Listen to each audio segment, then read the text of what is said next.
감사합니다. 올해 4월 5일 경북일보에 흥미로운 기사가 실렸습니다.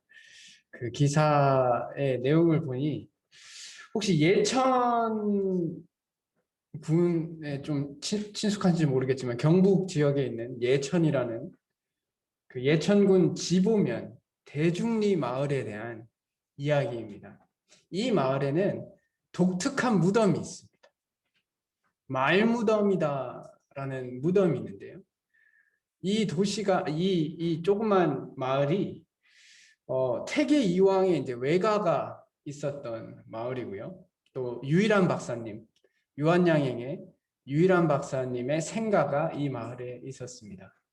그런데 이 마을이 여러 성씨를 가지신 분들이 함께 모여 살던 마을이었대요. 그래서 이 마을에 춘천 박씨, 김영 김씨, 미량 박씨, 김해 김씨, 진주 유씨, 경주 최씨, 인천 최씨, 이 조그만 마을에 여러 성을 가지신 분들이 계시다 보니까 어떤 일이 일어났을까요? 이 문중 간에 이제 다툼이 종종 있었답니다.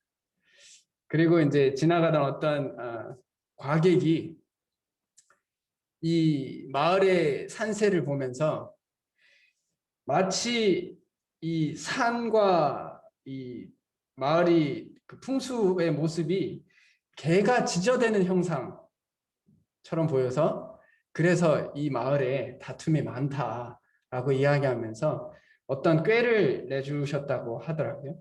그 꾀가 사람들 보고 다 모이라고 한 다음에 어떤 사발을 가지고 이 사발에 여러분들이 평소에 했던 미움과 원망과 시비와 관련된 모든 말을 이 사발에 다 담으세요 라고 이야기를 했답니다. 그 사발에 다 담아서 그 사발을 무덤에 깊이 묻었답니다. 그래서 실질로 넘겨주시면 실질로 여기 있는 이 무덤 있잖아요. 요게 무덤입니다. 지금도 이제 이 말무덤이라고 해서 이 말무덤이 타는 말이 아니고요. 말씀 언자, 그래서 언총이 여기에 있다고 합니다. 그래서 여기 보면 조형물도 있고요. 여기 보면 이제 비석 같은데 말과 관련된 속담들이 질비하게 이렇게 놓여져 있습니다. 그래서 참 신기하다라는 생각이 들었어요. 말무덤. 말에 대해서 나쁜 말들. 사람들을 상처 주는 말들에 대해서 그걸 무덤으로 보내는 그런 일이 실질로 있었다는 겁니다. 400, 500년 전에 이런 일을 실질로 일어난 일이라고 이야기를 합니다. 저희가 잠언을 계속 강해해 오면서 잠언에서 유독 많이 강조해서 여러 번 권면하고 있는 말씀이 있습니다. 그것은 우리가 잘 알고 있듯이 말과 관련된 말씀입니다. 이 말과 관련된 이 잠언의 말씀을 통해서 우리가 사람들과 관계를 맺어갈 때 세상 가운데 하나님의 영광을 드러낼 때 이 말이라는 것이 아주 큰 역할을 한다는 것을 알고 있습니다. 그러나 우리가 말 중에는 무덤으로 보내야 하는 말들이 있어요. 무덤으로 들어간다는 것은 죽은 것이고 또한 그것은 냄새가 난다는 거예요. 썩은 내가 나요. 마치 나사로가 죽은 지 4일이 지났을 때 그 시체에 이미 썩은 내가 난다라고 하는 것처럼 우리가 무덤으로 가는 말들은 그렇게 썩은 내가 나는 말일 수밖에 없다는 겁니다. 우리가 이렇게 우리의 삶 속에 무덤으로 보내야 할, 무덤에 묻혀야 할 말들이 우리의 삶 가운데 존재한다고 생각합니다. 그럼 우리도 이제 그 무덤에 들어가야 할 말들을 골라서 사발에 담아서 무덤으로 넣어 보내야 되지 않나라는 생각을 해보게 됩니다. 그렇게 될 때 우리의 삶이 영원한 생명을 가진 사람들처럼 행동하고 말하고 또 하나님께 영광을 돌릴 수 있다라고 생각합니다. 오늘 말씀은 잠언의 여러 그 말과 관련된 말씀들을 다루겠지만 저희가 봉독하길 원하는 말씀은 잠언 18장 21절 말씀입니다. 이 말씀을 통해서 우리가 무덤에 묻혀야 할 말과 이제 무덤에서 꺼내야 할 말들에 대해서 이야기할 수 있었으면 좋겠습니다. 잠언 18장 21절 말씀 제가 봉독하겠습니다. 죽고 사는 것이 혀의 힘에 달렸나니 혀를 쓰기 좋아하는 자는 혀의 열매를 먹으리라. 네. 죽고 사는 문제라고 이야기합니다. 죽고 사는 문제. 실질로 이 말로 인해서 죽고 삽니다. 실질로 그래요. 이 시대에서도 말로 인해서 많은 사람들을 죽기도 하고 누구를 죽이기도 하고 스스로 자살하기도 하고 다른 사람을 다치게 하기도 하고 또 한편으로는 이 말로 인해서 죽을 사람들이 살아나기도 합니다. 그만큼 이 말이라는 것은 이 새치혀가 굉장히 두렵고도 놀라운 능력을 가진 신체의 일부라고 생각합니다. 그래서 잠언은 그리고 성경 전체를 통해서 이 말에 대해서는 계속해서 이야기하고 있습니다. 예수님께서도 말씀하셨고 그래서 이 말에 대한 중요성을 가지고 우리가 이 말에 대하여 어떤 태도를 가지고 무엇을 말해야 하는지 우리 스스로 한번 돌이켜 볼 수 있었으면 좋겠습니다. 그리고 우리가 이 말과 관련해서 여러분들이 모임 생활을 시작하고 믿음 생활을 시작하고 여러 번 말과 관련된 말씀을 들었을 줄로 압니다. 그래서 예전과 조금씩 달라지고 있기를 소망하고 그렇게 되어가고 있다라고 믿습니다. 그래서 또 이번에 또 말씀을 통해서 내가 이제까지 사람을 살리는 말들을 하려고 노력해 왔는데 또 부족한 부분들이 있으면 돌아보고 또 노력해보자. 그래서 이 말씀이 우리의 삶에 적용될 수 있기를 간절히 원합니다. 먼저 우리가 무덤으로 보내야 할 말들에 대해서 이야기할 수 있었으면 좋겠습니다. 다른 사람들을 죽이기 전에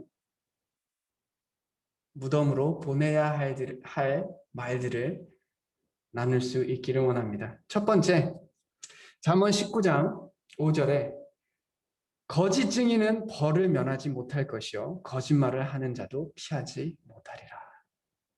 이 거짓말이라는 것. 좀 어떠세요? 이 거짓말이라는 이 말 자체에 대해서 좀 마음에 와닿으세요? 이게 거짓말은 정말 안 되는구나. 이건 거짓말을 하면 정말 큰일 나겠구나. 이런 생각이 좀 드세요? 그런데 흥미롭게도 우리나라에서 일어나는 범죄율을 보면 그렇지 않는 것을 알게 됩니다. 37개국, OECD 37개국 중에 사기 관련 범죄율 1위가 대한민국입니다. 그리고 도산 안창호 선생님께서 이렇게 이야기했어요. 조선 사람들은 거짓말쟁이다 라고 이야기했어요. 이 거짓말이라는 것에 대해서 우리가 조금은 저 자신부터도 조금은 뭐 그럴 수 있지. 뭐 거짓말 할 수도 있지. 다른 사람을 위해서든 혹은 나의 체면을 좀 살리기 위해서는 좀 없는 말에 좀 양념도 좀 쳐가면서 거짓말 좀 할 수 있지라고 생각하는 경향들이 한국 문화에 좀 있다라는 생각이 듭니다. 거짓말에 대해서 좀 관대하다라는 생각을 해볼 때가 있어요. 제가 그것을 다른 나라에서 가봤을 때 더 많이 느꼈습니다.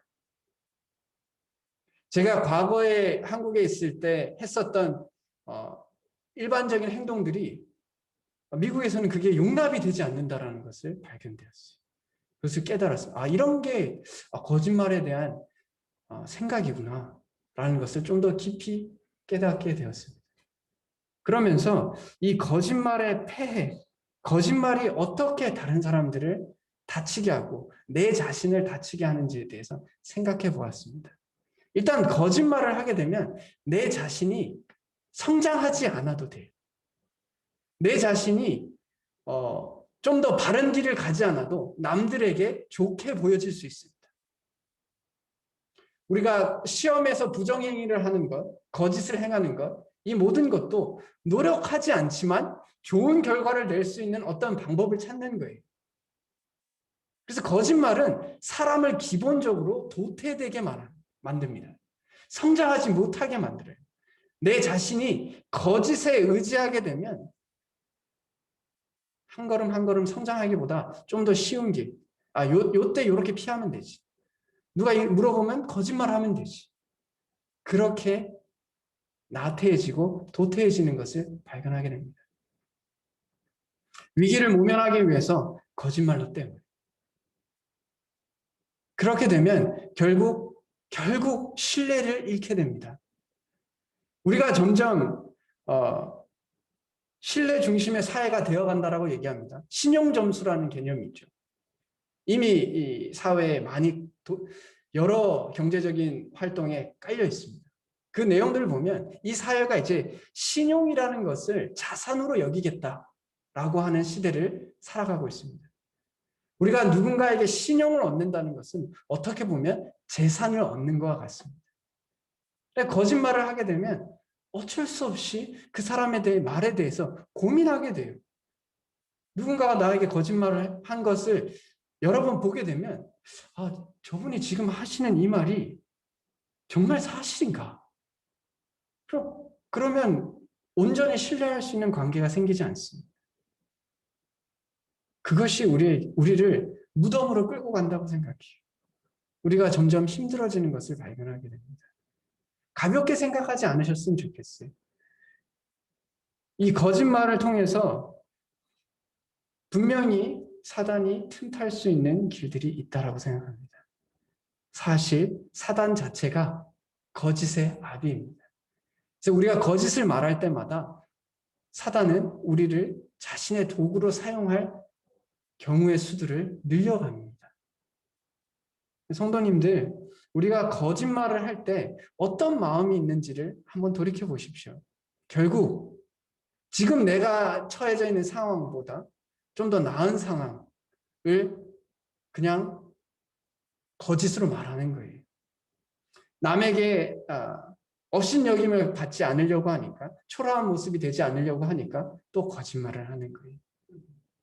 남보다 더 나은 사람처럼 보여지기 원하는 거예요. 그래서 또 거짓말을 합니다. 요즘 SNS에 관련된 것들 우리가 많이 알 거예요. SNS에 있는 모습들이 다 진짜가 아닙니다. 자신의 인생에서 가장 찬란한 그 순간들만 나와요. 결국 거짓입니다. 이것들에 매료되면 결국 내가 아님에도 불구하고 마치 거짓된 나의 모습이 자기 자신인 것처럼 생각하고 그렇게 망가져가는 것을 보게 됩니다. 말도 마찬가지입니다. 거짓말을 통해서 내 자신을 망가뜨릴 뿐만 아니라 다른 사람을 망가뜨릴 수밖에 없어요. 특히 거짓말과 헌담이 만나면, 거짓말과 비방이 만나면 참으로 무서운 무기가 됩니다. 다른 사람들을 넘어뜨릴 수 있는. 우리는 미움과 분노가 쌓이면 그 미움과 분노의 대상에 대하여 어떤 식으로든 보복을 하거나 상처를 주거나 대적하기를 원할 때가 있습니다. 그런데 그냥 하려고 하니 그 사람이 받을 수 있는 상처가 얼마 없는 거예요. 그래서 없는 말을 지어냅니다.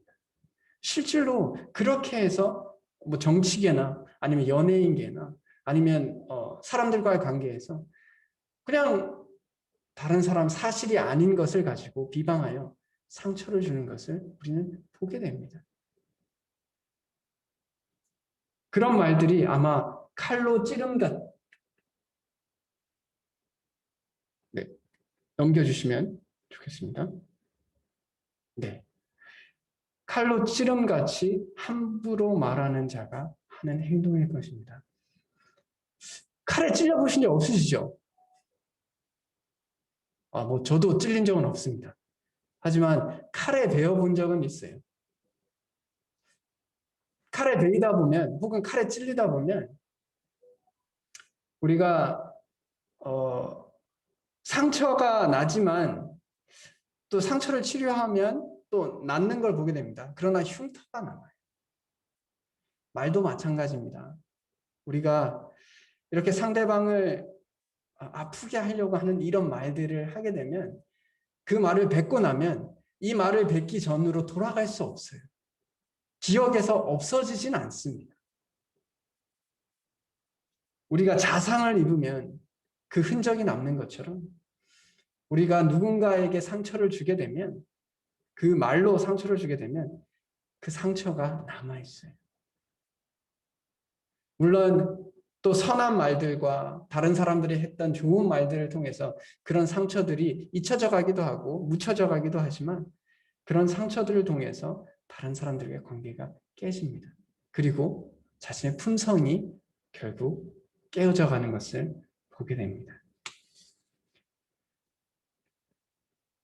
그리고 또 우리가 무덤으로 보내야 할 말 중에 하나는 헌담과 비방입니다. 헌담과 비방. 우리가 거짓말은 없는 것을 말하는 것이고 상처 주는 말은 상대방을 아프게 하려고 하는 것이고 험담은 또한 다른 사람들에게 다툼을 일으키게 하고 친한 벗을 이간하기 위해서 험담을 합니다. 왜 이 험담이란 말을 좀 생각해 보면요. 누가 이런 말을 하더라고요. 험담은 가장 적은 비용으로 다른 사람에게 해를 가할 수 있는 방법이다 라고 이야기를 하시더라고요. 제가 이 말을 들었을 때 일리 있다라는 생각을 했습니다. 그냥 말 몇 마디로만 다른 사람에게 말만 하면 그 말의 대상, 험담의 대상은 그냥 가만히 있음에도 불구하고 어려움을 겪게 돼요. 그래서 삐뚤어진 사람은, 험담을 하는 사람은, 말을 자꾸 옮기는 사람은 결국 다툼을 일으키고 친한 벗들을 이간하는 모습을 가지게 됩니다. 교회 안에서 이런 일이 있으면 교회가 힘들어져요. 이게 사람과 사람 사이에 1대1의 문제가 생겼을 때 그냥 둘이 풀면 되는데 서로 어떤 집단끼리 이야기를 하기 시작하면 이게 풀어지기가 되게 어려워집니다. 그래서 말을 자꾸 만들고 그러다 보면 점점 어려워지는 것을 발견하게 됩니다. 그래서 험담은 어떻게 보면 교회 안에 암이라고도 표현하는 사람들이 있습니다. 우리가 그러한 암적인 존재가 아니기를 바랍니다. 우리 모두가 이 말로써 다른 사람에게 어려움을 끼치게 되는 세 가지 모습들을 이야기하였습니다. 이걸 우리가 이제 무덤으로 보내야 된다라고 생각합니다. 우리의 삶 속에 우리의 말 가운데 이런 거짓말과 상처 주는 말 그리고 험담 이런 것들이 우리의 말 속에서 조금씩 사라진다면 오히려 그 말 가운데 서로의 관계가 돈독해지고 또 하나님을 더 발견할 수 있을 것이라고 생각합니다. 이제 우리의 말 가운데 이런 것들은 꼭 있어야겠다라고 생각하는 것. 이제 무덤에서 꺼내서 우리의 삶 속에 있기를 바라는 것들을 나눌 수 있기를 원합니다. 아까 말씀드린 것처럼 진리를 말하는 겁니다. 거짓을 말하는 것이 아니라 말씀 가운데 우리의 말 가운데 사실만을 말하려고 하세요. 그러면 저절로 겸손해집니다. 자꾸 없는 걸 만들려고 하니까 마음이 교만해지는 거예요. 있는 것만 얘기하면 우리는 겸손해질 수 있다고 생각합니다. 내가 느끼는 감정, 내가 처해져 있는 상황, 내가 말하려는 의도, 이 모든 것들에 대해서 있는 것만 이야기하세요. 자꾸 거기에 뭘 더하려고 하고 자꾸 이렇게 얘기해서 그 사람에게 더 좋은 인상을 주려고 노력하고 그럴 필요 없이 진리를 말하는 자는 하나님 앞에 의를 나타낼 수 있다고 생각합니다. 그리고 그것은 겸손이라고 생각해요. 있는 것만 말할 수 있는 사람들이 될 수 있기를 원합니다. 두 번째는 선한 말이에요. 선한 말. 사람 마음이 선한 말이라는 것은 이제 원어로 이것을 분별해보고 또 이제 문맥 가운데 이야기해보면 이 선한 말이라는 것은 말 그대로 좋은 말인데 그 뜻은 좋은 동기를 가지고 있다는 거예요. 선한 동기를 가지고 있다는 겁니다. 우리가 진실만을 말하는 것으로 우리가 지혜로운 언어 생활이라고 이야기하지 않습니다. 진실 가운데 내가 이 진실을 가지고 다른 사람에게 어떤 선한 일이 일어나기를 바라고, 이 사람이 이 말로 인해서 마음이 즐겁게 되기를 원하고 마음의 위로를 얻기를 원하는 동기가 있을 때만 이 진리가 바르게 사용되어진다라고 생각합니다. 그래서 우리 말 가운데 있어야 할 것 첫 번째가 진리고 진실이고, 두 번째가 선한 동기입니다. 말할 때 내가 무슨 동기로 이런 말을 하느냐. 우리가 우리 마음을 깊이 들어보면 알잖아요. 내가 왜 이 말을 할까? 나를 높이기 위해서 이 말을 할까? 아니면 누군가를 깔아뭉개기 위해서 저런 말을 할까? 아니면 누군가를 속이기 위해서 이런 말을 할까? 우리가 다 압니다. 우리 자신은 알아요. 그럴 때 우리 스스로 말할 때 사실인가를 제일 먼저 생각해보고, 두 번째는 내가 이것을 말하려고 하는 의도가 무엇인가를 곰곰이 생각하는 훈련들을 해볼 필요가 있다고 생각합니다. 하루아침에 바뀌지는 않겠지만 그런 변화들을 통해서 이제 내가 뱉는 말들에 사람들이 웃음으로 반응하고 사람들이 위로를 받고, 사람들이 내 주변에서 편안해지는 것을 발견하게 돼요. 내 말을 할 때 내가 선한 의도를 가지고 있는가? 이런 생각을 하면 내 주변의 사람들이 편안해집니다. 그리고 내 주변의 사람들이 나와 함께 있는 것을 좋아해요. 그리고 나로 인해서 위로를 얻는 것을 경험할 수 있다고 생각합니다. 이제 세 번째는 온순한 혀입니다. 이거는 태도를 말해요. 말을 할 때 우리가 어떤 태도로 말하느냐, 그것이 또한 중요하다고 생각합니다. 선한 의도를 가지고 있어도 이렇게 말을 이렇게 너무 거칠게 하거나 혹은 깔보듯이 하거나 혹은 무시하듯이 이렇게 이야기한다면 이것은 당연히 다른 사람에게 도움이 되지 않을 것으로 생각합니다. 우리가 이제 가정생활이나 가족들과의 관계에서도 이런 경우를 많이 봅니다. 분명히 맞는 말이에요. 그리고 마음속으로도 이런 생각을 합니다. 이 말을 하면 내 가족에게 좋으라고 이런 말을 해요. 근데 이상하게 듣는 사람이 기분 나빠합니다. 그럴 때 우리는 한번 생각해 봐야 돼요. 내가 말하는 태도가 도대체 어떤 태도로 말하고 있었나? 마치 가르치듯이 내가 저 사람보다 더 위에 있는 사람처럼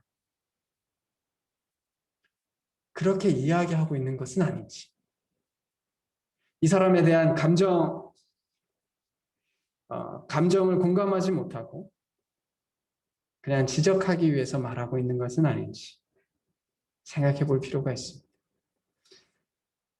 예수님께서는 온유한 분이시고 또 온유하다는 것의 정의에 대해서 이야기하면 결국 힘이 있지만 그것을 절제할 수 있는 힘입니다. 그것이 온유예요. 내가 말로 상대방을 상처 줄 수 있고 상대방을 주눅들게 만들 수 있어요. 그리고 상대방을 조종할 수 있습니다. 그러나 온순한 혀는 그것을 선택하지 않는 거예요. 능력이 있지만, 그럴 수 있지만 그렇게 하지 않는 겁니다. 오히려 편안하게, 존중하고 인격적으로 겸손하게 그렇게 대하는 것이 온순하고 온유한 자의 태도라고 생각합니다. 말할 때 이런 태도를 가지면 또한 우리의 말이 지혜롭게 사용되어질 수 있다고 생각합니다. 또 말을 아끼라라고 이야기하고, 그리고 성품이 냉철하다라고 이야기하고 있습니다. 이 말은 아마 말을 할 때 침착하게, 급하게 말하는 것이 아니라 냉철하게, 말을 많이 하는 것이 아니라 이 말이 의미가 있는지, 이 말을 꼭 해야 되는 것인지 이런 부분에 대해서 침착하게 생각해보고 말하는 태도를 말씀하고 있다고 생각합니다. 우리의 말씀에서도 우리가 침착하면 도움이 되는 게 남이 하는 말을 들을 수 있어요. 저도 이제 많이 느끼는 건데 대화를 하다가 남의 말 안 들어요. 대화하면서 제가 하고 싶은 말을 생각하고 있어요. 그래서 귀에 안 들어옵니다. 그래서 결국 이제 그 사람 얘기 다 하면 그냥 제가 하고 싶은 말을 그냥 하는 거예요. 이것은 원활한 소통이 되지 않는 방식이라고 생각해요. 또 침착하게 되면 이 침착하려고 하면 분노에 사로잡히는 것에 대해서 우리가 피해갈 수 있습니다. 그래서 우리가 말을 할 때 나의 태도에 대해서 온유하고 인격적으로 온순하게 말하고 단 침착하게 말할 수 있다면 우리의 언어 생활은 지혜롭다라고 생각합니다. 그리고 이제 네 번째로 그 내용이 중요해요. 우리가 진실을 말하고 선한 동기로 말하고 좋은 태도로 말하지만 내용이 전혀 상관없는 대화, 내용이 지금 이 시점에서 이런 말을 할 게 아닌데 이런 말을 하면 이건 지혜로운 언어 생활이 아니에요. 합당한 말을 해야 돼요. 이 상황에 가장 합당한 말. 고민해봐야 합니다. 나 이런 상황에서는 이런 말을 해야 되는데. 그래서 누가 그 슬픔 가운데 있을 때 우리가 이야기해야 할 것은 기쁨에 대해서 이야기할 수 없어요. 그럴 수 없습니다. 누군가가 슬퍼하고 있는데 왜 슬퍼하십니까? 슬플 필요 없습니다. 라고 이야기할 수는 없어요. 우리가 말해야 되는 내용에 대해서 우리가 생각해 보아야 합니다. 그것이 은쟁반의 금사발. 그러니까 이때 당시에 가장 값 나가는 금속이에요. 은과 금. 은쟁반의 금사발. 그래서 이게 훈련이 많이 필요하다라는 생각이 듭니다.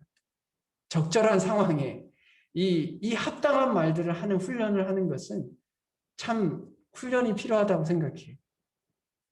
주변의 상황도 읽을 줄 알고 눈치도 있어야 되고 또 어떤 지식도 있어야 하며 또한 겸손함과 그런 능력들을 갖춰야 한다고 생각합니다. 그리고 그것이 지혜라고 생각해요.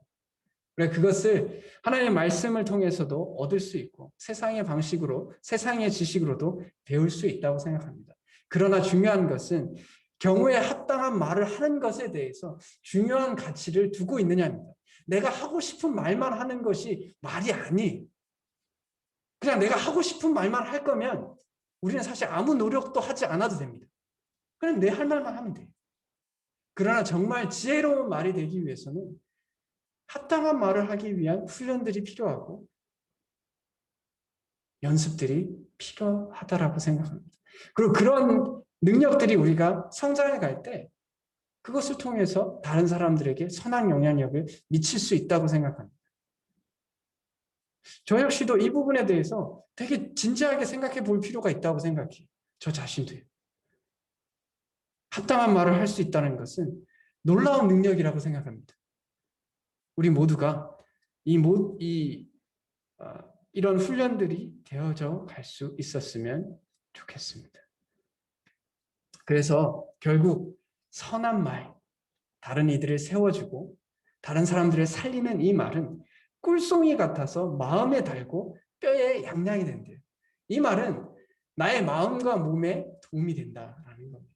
이거 얼마나 멋진 일이에요. 그렇지 않을까요? 내가 누군가의 마음과 누군가의 몸에 도움이 되는 말을 할 수 있다. 의사보다 더 낫지 않나요? 어떻게 보면. 우리가 이런 걸 할 수 있으면 의사 같은 사람이 되는 거예요. 좋지 않나요? 우리가 어떤 의사 자격증이 없어도 누군가에게 이런 유익을 줄 수 있는 존재가 된다는 것은 하나님 앞에서 참으로 값지다라고 생각합니다. 그리고 이게 값진 걸 알면 좀 힘들더라도 이런 훈련을 하는 거 쉬운 거 아니에요. 진실말을 말하고 선한 동기와 온유한 태도와 또한 침착한 태도 그리고 합당한 말을 하는 것은 하루아침에 되지 않습니다. 절대 하루아침에 되지 않아요. 이것을 가꾸기 위해서는 이런 능력을 키우기 위해서는 노력이 필요합니다. 그 노력을 하려고 하는 그 동기가 되기 위해서는 이것이 가치 있다는 것을 깨달아야 해요. 이게 별로 가치 있지 않으면 당연히 안 하겠죠. 그냥 내가 하고 싶은 말을 할 거고 누가 내 말에 상처를 받든 말든, 내가 이런 말로 인해서 누군가에게 신뢰를 잃든 말든 그냥 그 길을 갈 겁니다. 그러나 안타깝게도 말의 열매를 우리가 먹을 수밖에 없어요. 이건 어쩔 수가 없습니다. 요즘 시대에 제가 느끼는 것 중에 하나가 약간 뭐랄까, 잘못해도 대가를 치르고 싶지 않은 시대를 살아가는 것 같아요. 내 마음대로 살지만 그거에 대한 대가는 난 치르고 싶지 않아. 그런 시대를 사는 것 같아요. 그것은 하나님 말씀에 합당치 않다라고 생각합니다. 성경 말씀 전체를 보면 너희가 악을 행하면 그거에 대한 열매가 맺어질 수밖에 없다라는 것을 계속해서 이야기하고 있어요. 말도 마찬가지입니다. 우리가 말에 대해서 악한 말들, 그런 말들이 우리의 삶을 차지하게 되면 결국엔 그 열매를 먹을 수밖에 없어요. 그걸 누구에게 책임을 전가할 수 없습니다. 그러니 이제 그것을 진지하게 생각하고 이제 돌이키자, 회개하자. 이제 다시 내가 하나님 안에서 지혜로운 언어 생활을 할 수 있기를 바란다. 그러기 위해서 진실말을 말하려고 노력하고 선한 동기를 가지고 바른 태도로 합당한 말을 하는 연습들을 할 수 있었으면 좋겠습니다. 그리고 그것의 가장 큰 힘은 여호와를 두려워할 줄 아는 마음이라고 생각해요. 이 말이라는 거예요. 사실 우리가 남을 때리는 것도 아니고 말이라는 건 참 이렇게 쉽게 할 수 있어요. 근데 이 쉽게 할 수 있는 것을 참으로 무겁고 두려운 것이라고 깨달을 수 있는 이유는 하나님께서 이것이 무거운 것이며 남에게 두려운 것이 될 수 있다는 것을 말씀하고 계시기 때문에 그래요. 그러니까 우리가 하나님을 경외하면 지혜로운 언어 생활이 우리에게 얼마나 필요한지에 대해서 묵상하게 됩니다. 그럼 그 길을 가게 될 줄로 알아요. 사실 교회 안에서 우리가 서로 어려움이 되는 경우들이 뭐가 그렇게 많나요? 뭐 우리가 정말 큰 잘못들을 서로에게 하고 있는 게 아니잖아요. 결국 입에서 나오는 말들, 그 말들이 서로에게 어려움을 주게 돼서 그것이 서로에게 상처가 되고 그 상처가 깊이 파여서 어려움이 되는 것을 보게 됩니다. 그러니 우리의 마음속에 제일 중요한 것은 죄에 대해서 진지하게 생각하는 겁니다. 죄를 짓는 것을 두려워하는 것이다 라고 생각해요. 그래서 시편 141편 3절에 이렇게 말씀합니다. 여호와여 내 입에 파수꾼을 세우시고 내 입술에 문을 지키소서. 그렇게 하나님을 의지해서 우리의 입술을 잘 지켜서 하나님께 영광을 돌리고 또 우리의 하나님께서 우리에게 주신 인생 가운데 나라는 존재의 존귀함이 계속해서 더해질 수 있도록 하나님께서 도와주시기를 간절히 바랍니다. 우리 모두가 말에 대하여 진지한 사람들이 될 수 있기를 간절히 원합니다. 다 같이 기도하겠습니다.